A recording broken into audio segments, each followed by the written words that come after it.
Hello learners, welcome to advance studies. I am Kavita Goyal. आज की अपनी इस क्लास में मैं आपको पढ़ाने वाली हूँ role of curriculum in effective teaching. So guys, मैं अपने इस यूट्यूब चैनल पे बीएड से रिलेटेड काफ़ी सारे वीडियोस डालती रहती हूँ, तो अगर आप मेरे चैनल पे नए हो तो प्लीज़ इसे जल्दी से सब्सक्राइब कर लो। मैं यहाँ पे आपको आपके एग्ज़ाम के प्रिपरेशन से रिलेटेड इस समय काफ़ी सारे वीडियोज़ डाल रही हूँ जो आपको बीएड एग्ज़ाम में काफ़ी हेल्प करेंगे। साथ ही साथ मेरे चैनल पे काफ़ी सारे असाइनमेंट्स भी पड़े हैं। सो अगर आपको असाइनमेंट देखना है तो आप मेरे चैनल पे विजिट करके आसानी से देख सकते हो। तो यहाँ पे मैं आपको हिंदी और इंग्लिश दोनों मीडियम्स के थ्रू ये टॉपिक समझाने वाली हूँ, प्रभावी शिक्षण में पाठ्यचर्या की भूमिका। सो अब हम अपने टॉपिक को स्टार्ट करते हैं। तो देखिए फ्रेंड्स, सबसे पहले अगर हम बात करें इफेक्टिव टीचिंग की, तो इफेक्टिव टीचिंग का मतलब हो गया एक ऐसी टीचिंग जो कि एजुकेशनल गोल को मतलब फुलफिल करने में सहायक हो, उसे बोला जाता है इफेक्टिव टीचिंग या फिर प्रभावी शिक्षण। अब प्रभावी शिक्षण में या इफेक्टिव टीचिंग में कैरिकुलम हमें किस तरह से हेल्प करता है, इसे हम देख लेते हैं। देखिए, यहाँ पे मैंने कुछ पॉइंट्स लिए हैं, मैं आपको पॉइंट वाइज एक एक पॉइंट यहाँ पे क्लियर करती जाऊंगी और इसका डिस्क्रिप्शन आपके पास बुक्स होंगी, आप घर में भी आराम से बैठ के पढ़ सकते हो। यहाँ पे मैं एक एक पॉइंट को ईजी वे पे समझाऊंगी आपको, ठीक है। सो वीडियो को ज़्यादा लंबा नहीं करेंगे, जल्दी ही इसको हम समझेंगे। सबसे पहले हमारा आ जाता है first point, well organised educational system. कि यहाँ पे क्या है, जो अगर हम कैरिकुलम की बात करें तो कैरिकुलम क्या करता है, हमारे एजुकेशन सिस्टम को एक ऑर्गेनाइज्ड वे देता है, एक ऐसा ऑर्गेनाइज्ड वे देता है जिससे कि हम हर एक चीज़ को आसानी से पढ़ सकते हैं, समझ सकते हैं। और अगर हमारा एजुकेशन जो है, एजुकेशन सिस्टम जो है वो अगर प्रॉपरली ऑर्गेनाइज नहीं होगा, सही से व्यवस्थित नहीं होगा, तो हमारा जो एजुकेशनल गोल है, शिक्षा का जो लक्ष्य है, उसको प्राप्त करना संभव नहीं हो सकेगा। तो शिक्षा के गोल को या एजुकेशन का जो भी गोल है उसको अचीव करने के लिए हमारे एजुकेशन सिस्टम का ऑर्गेनाइज होना बहुत ज़रूरी होता है। और वो काम कौन करता है, वो करता है कैरिकुलम। नेक्स्ट पॉइंट आता है अटेनमेंट ऑफ ऑब्जेक्टिव, उद्देश्य की प्राप्ति। देखिए, इसका मतलब ये होता है कि किसी भी जब भी हम कोई भी एजुकेशन की बात करें तो हमेशा क्या होता है कि जो समाज होता है या जो लोग होते हैं, उनकी एजुकेशन को लेके काफ़ी सारी एक्सपेक्टेशंस होती हैं, काफ़ी सारी उनकी आकांक्षाएं होती हैं और काफ़ी सारी उनकी नीड्स भी होती हैं एजुकेशन से रिलेटेड, जो वो चाहते हैं कि एजुकेशन उनकी इन नीड्स को पूरा करे।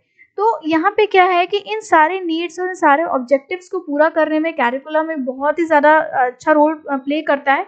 क्योंकि कैरिकुलम के थ्रू ही क्या होता है कि कैरिकुलम के थ्रू ही हम इन चीज़ों को मतलब एक उद्देश्यों की प्राप्ति के हिसाब से, जैसे हमारी नीड्स होती है उसके हिसाब से हम कैरिकुलम को बना पाते हैं और वही कैरिकुलम हमें गोल को अचीव करने में हेल्प कर पाता है। अगर हम कैरिकुलम नहीं बनाएंगे या फिर ये कह सकते हैं कि हम उन चीज़ों को ध्यान में रख के कैरिकुलम नहीं बनाएंगे, तो हम उन चीज़ों को, उन गोल्स को अचीव करने में सक्सेस नहीं हो पाएंगे।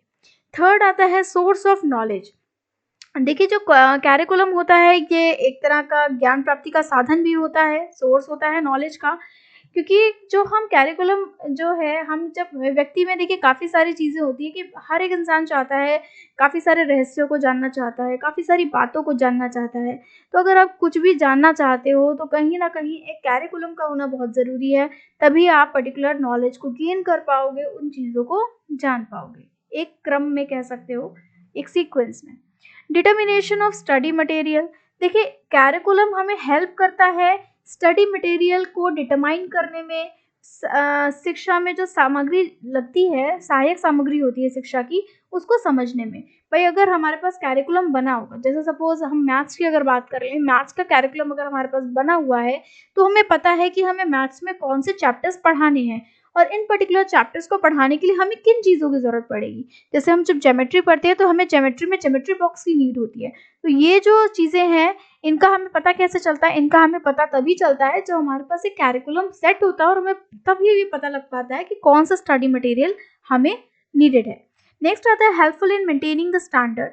मतलब कि जो एजुकेशन का स्टैंडर्ड है उसको मेंटेन करने में और भी हमारा ये कैरिकुलम जो है वो बहुत ही ज़्यादा हेल्पफुल होता है। देखिए, क्या होता है कि अगर हम पीछे के कभी भी, जैसे कि आप जानते हो कि काफ़ी समय से भी आपने अपना जो फर्स्ट सब्जेक्ट है बीएड का, डेवलपमेंट से रिलेटेड, एजुकेशन डेवलपमेंट से रिलेटेड, उसमें पढ़ा है कि काफ़ी सालों से एजुकेशन जो है वो चलती आ रही है, उसमें काफ़ी सारे डेवलपमेंट्स हुए हैं, ठीक है। तो यहाँ पे क्या होता है कि अगर हम प्रीवियस पीरियड से अगर हम अपने आज के पीरियड को कंपेयर करना चाहें या इसके स्टैंडर्ड को बढ़ाना चाहें, मेंटेन करना चाहें, तो कहीं ना कहीं उसके लिए कैरिकुलम का होना बहुत ज़रूरी है। अगर कैरिकुलम ही नहीं होगा तो आप कैसे अपने प्रेजेंट टाइम के जो भी आपका जो एजुकेशन सिस्टम है उसको आप कैसे प्रीवियस सिस्टम से एक तरह से कंपेयर करोगे, और अगर आप कंपेयर नहीं कर पाओगे तो डेफिनेटली आप स्टैंडर्ड मेंटेन नहीं कर पाओगे एजुकेशन का। नेक्स्ट आता है हेल्पफुल इन एवेल्युएशन प्रोसेस। देखिए, मूल्यांकन प्रक्रिया में सहायक कैरिकुलम कैसे होता है उसे समझ लेते हैं। देखिए, जब हम बच्चों का टेस्ट लेते हैं और टेस्ट लेने के बाद अगर हम उनका मूल्यांकन करते हैं, या ये कह सकते हैं कि कोई भी बच्चे को अगर आप पढ़ा रहे हो और अगर आप देखना चाहते हो कि वाकई में उसको कितना आया, तो उसके लिए कहीं ना कहीं एक कैरिकुलम नीडेड है। अगर कोई कैरिकुलम ही नहीं होगा, आप बस उसको कुछ भी जो मन आएगा वो पढ़ाते जाओगे, तो इस तरह से आप बच्चे के नॉलेज को एग्जैक्टली चेक करने में आपको प्रॉब्लम आएगी। अगर एक कैरिकुलम सेट होगा, आपको पता है कि हमें इस क्राइटेरिया से इस क्राइटेरिया के बीच में बच्चे को पढ़ाना है या हमने पढ़ाया है, और उसको इतनी नॉलेज अगर आ गई है, देन डेफिनेटली वो उस चीज़ के लिए तैयार है। तो यहाँ पे क्या है, इवैल्यूएशन प्रोसेस को करने के लिए कहीं ना कहीं कैरिकुलम हमारा काफ़ी हेल्पफुल होता है। ठीक है। Fulfilment of needs. देखिए, नीड्स को फुलफिल करने के लिए भी हम कह सकते हैं कि कैरिकुलम काफ़ी इंपॉर्टेंट है। जैसे कि मैंने आपको अपने सेकेंड अटेनमेंट ऑफ ऑब्जेक्टिव के पॉइंट में भी बताया था कि अगर आपकी जो भी ज़रूरतें होती हैं शिक्षा से रिलेटेड, उनको फुलफिल करने में जो ये कैरिकुलम होता है कि बहुत ही ज़्यादा साथ देता है। नेक्स्ट पॉइंट आता है helpful in preparing text books. बहुत ईजी पॉइंट है ये। देखिए, टेक्स्ट बुक्स को बनाने के लिए क्या ज़रूरी है, कैरिकुलम ज़रूरी है। सबसे मेन चीज़ आती है कि अगर हम बात करें अपनी सोसाइटी की या ह्यूमन बीइंग्स की, तो देखिए, लोगों से समाज बनता है। ठीक है। और अगर लोगों की ज़रूरत पूरी होगी तो समाज की ज़रूरत पूरी होगी। तो लोगों की ज़रूरतों के हिसाब से हम क्या करते हैं, कैरिकुलम बनाते हैं, और कैरिकुलम के द्वारा ही टेक्स्ट बुक बनाना जो होता है वो संभव हो पाता है। तो helpful in preparing text books, curriculum बहुत ही नीडेड होता है। और टेक्स्ट बुक्स अगर बन पाएंगी तभी हम अच्छे से इफेक्टिव टीचिंग भी करा पाएंगे। अगर कोई टेक्स्ट बुक ही नहीं होगी, आपको नॉर्मल पढ़ाना होगा, तो डेफिनेटली आप रेगुलर पढ़ाने में आपको दिक्कत आएगी। इफेक्टिव टीचिंग कहीं ना कहीं जो अगर हम बात करें तो वो उतने अच्छे से नहीं हो पाएगी। नेक्स्ट आता है selection of proper teaching method. देखिए, जब हम टीचिंग करते हैं तो टीचिंग में, शिक्षण में काफ़ी सारी शिक्षण विधियों का प्रयोग करते हैं या टीचिंग मेथड्स का प्रयोग करते हैं। तो अब हमें अपने किस टीचिंग में, किस सब्जेक्ट की टीचिंग में कौन सी टीचिंग मेथड को यूज़ करना है, इसके लिए भी कहीं ना कहीं हमारा कैरिकुलम बहुत ही नीडेड है। अगर आप हिंदी का सब्जेक्ट पढ़ा रहे हो, आपके पास हिंदी की टेक्स्ट बुक है, आपको हिंदी पढ़ाना है, तो आपको पता है कि वहाँ पे आपकी व्याख्या विधि और भी जो विधियाँ वहाँ पे यूज़ होती हैं, प्रश्नोत्तर विधि, ये आपकी वहाँ पे हेल्प करेगी। लेकिन अगर आप कुछ और पढ़ा रहे हो, जैसे आप साइंस या टेक्निकल कुछ भी पढ़ा रहे हो, तो वहाँ पे आपकी जो शिक्षण विधियाँ होंगी वो बदल जाएंगी। तो शिक्षण विधियों का निर्धारण करने के लिए, उनको सेलेक्ट करने के लिए भी आपका कैरिकुलम नीडेड होता है। ठीक है। Saving the time and energy.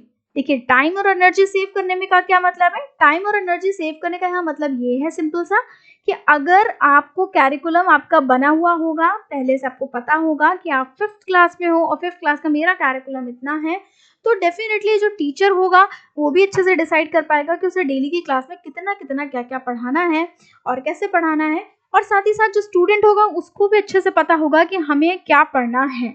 तो यहाँ पे कहीं ना कहीं इन चीज़ों से क्या होता है, एक टाइम और एनर्जी दोनों ही सेव हो जाती है। नेक्स्ट पॉइंट आता है the set criteria of teacher. Teachers के क्राइटेरिया को सेट करने की में भी कहीं ना कहीं कैरिकुलम बहुत हेल्प करता है कि मतलब एक क्राइटेरिया जो है टीचर्स जो भी सेट करना चाहते हैं तो वो कैरिकुलम के बेसिस पे कर सकते हैं। और नेक्स्ट पॉइंट है to get knowledge of various subject. भाई, कैरिकुलम जो है हमको काफ़ी सारे सब्जेक्ट्स की नॉलेज देता है, तो ये बात बिल्कुल सही है, क्योंकि अगर हमारे पास कैरिकुलम होगा, हम कैरिकुलम बना के पढ़ेंगे, तो इससे क्या होता है कि कैरिकुलम के थ्रू हम काफ़ी सारे सब्जेक्ट्स की नॉलेज को अच्छे से गेन कर पाएंगे। सो गाइस, आज के वीडियो में तो इतना ही। बाकी मेरी आपसे पर्सनली रिक्वेस्ट है कि प्लीज़ मेरे चैनल को सब्सक्राइब ज़रूर करो। मुझे ज़्यादा से ज़्यादा सब्सक्राइबर्स की नीड है, और मैं इसी तरह से और भी काफ़ी सारे वीडियोज़ आपके लिए अपलोड कर रही हूँ रेगुलरली। सो मेरे चैनल से जुड़ो जिससे कि आपको नोटिफिकेशंस मिलते रहें, और बेल आइकन को प्रेस कर देना जिससे नेक्स्ट नोटिफिकेशन वीडियो का आपको आसानी से मिल जाए। और प्लीज़ कमेंट करके ज़रूर बताना कि वीडियो आपको कैसा लगा।